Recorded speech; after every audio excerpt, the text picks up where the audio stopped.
Jadi materi kita hari ini yaitu ada objek dan cara pengenaan pajak. Yang pertama itu ada objek pajak penghasilan atau PPh. Namanya pajak penghasilan, ya pasti objek penghasilannya itu dari wajib pajak itu sendiri ya. Kemudian besaran pajak tiap orang itu berbeda-beda, semua tergantung pada penghasilan orang tersebut. Nah, selanjutnya, apa saja sih objek dari PPh itu sendiri? Nah, bisa kalian lihat di sini, ini ada beberapa objek dari PPh. Nah, bisa kalian lihat di sini ada 6 objek. Jadi ini contoh soal PPh untuk karyawan yang belum menikah atau belum mempunyai tanggungan hidup ya yang besar. Bisa dilihat dari contoh soal, jika diketahui Pak Harun memiliki penghasilan sebesar 90 juta per tahunnya, Pak Harun belum menikah sehingga belum mempunyai anak. Hitung berapa besar pajak penghasilan yang harus dibayar Pak Harun per bulannya. Nah, bisa kita lihat di sini, kita tulis besar penghasilan Pak Harun itu berapa. Nah, di sini kan besar penghasilannya 90 juta per tahun, berarti kita tulis 90 juta per tahun. Untuk tarif pajaknya kita hitung ya. Jadi kita masukkan rumus ya. Rumusnya itu 5% dikali 25 juta itu sama dengan 1.250.000.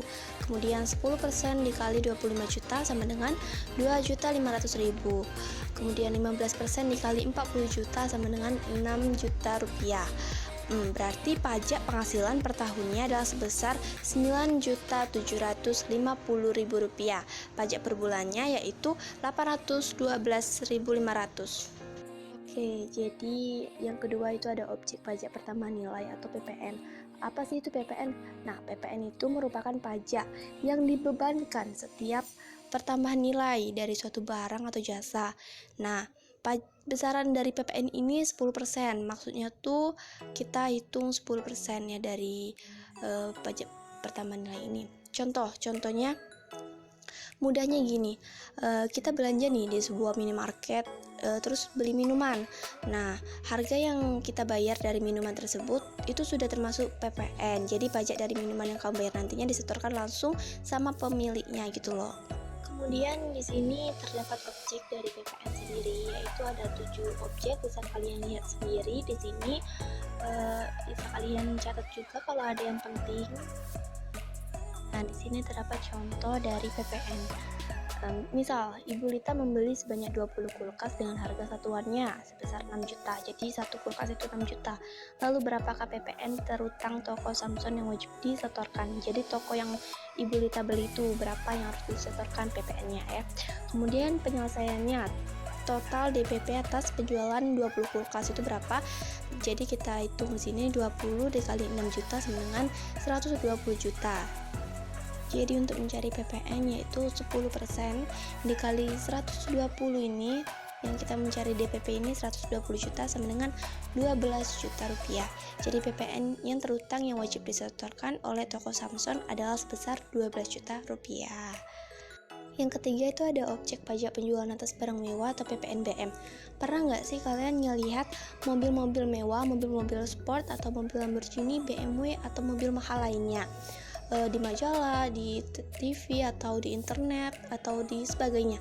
Nah, ini termasuk pajak penjualan atas barang mewah loh. Karena mereka itu berpenghasilan tinggi dan hanya segelintir orang yang memiliki barang tersebut. Nah, di sini ada contoh objek dari PPNBM. Di sini ada 4 objek ya, contoh objeknya. Itu bisa kalian lihat sendiri. Kalau perlu bisa kalian catat atau kalian screen untuk belajar. Jadi di sini ada contoh dari PPNBM, yaitu Bapak Ahmad merupakan seorang pengusaha di bidang produksi film. Pada suatu saat beliau membeli sebuah mobil sport dengan harga 900 juta. Berdasarkan DPP, mobil tersebut terkena tarif PPNBM sebesar 40%. Lalu berapakah nilai uang yang harus dibayarkan Pak Ahmad untuk membawa masuk mobilnya ke Indonesia?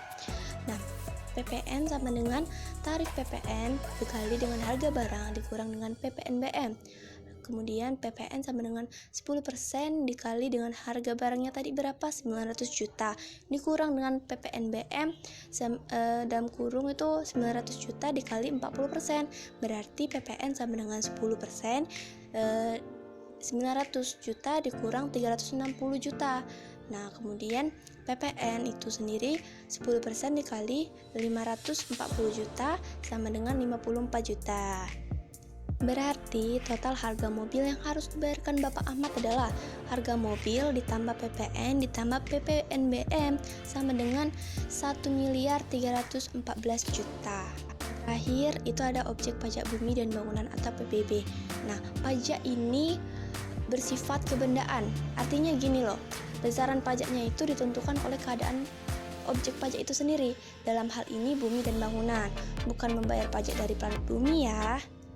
Nah, untuk objek dari PBB ini sendiri, untuk bumi, yang bumi ini ya, objeknya itu ada sawah, ladang, laut, pokoknya permukaan bumi, di permukaan bumi, baik itu tanah maupun perairan. Sementara itu untuk bangunan itu objeknya itu seperti konstruksi, teknik-teknik yang ditanam atau dilekatkan secara tetap pada tanah ya, ya seperti bangunan tinggi gitu. Jadi ini untuk contoh PBB. Ibu Desi punya properti rumah seluas 60 meter persegi dengan harga 500.000 per meter. Rumahnya berdiri di atas tanah seluas 100 meter persegi dengan nilai 1 juta per meter. Berikut cara menghitung pajaknya. Nilai rumah sama dengan 60 meter dikali dengan nilai perseginya 500.000 sama dengan 30 juta. Untuk nilai tanah sama dengan 100 meter dikali dengan nilai perseginya itu 1 juta sama dengan 100 juta. Untuk NJOP nya sama dengan 30 juta tadi ditambah dengan 100 juta sama dengan 130 juta. Untuk NJKP yaitu 20% dikali 130 juta yaitu sama dengan 26 juta. Jadi nilai pajak bumi dan bangunan yang harus dibayar adalah 0,5% dikali 26 juta sama dengan Rp130.000.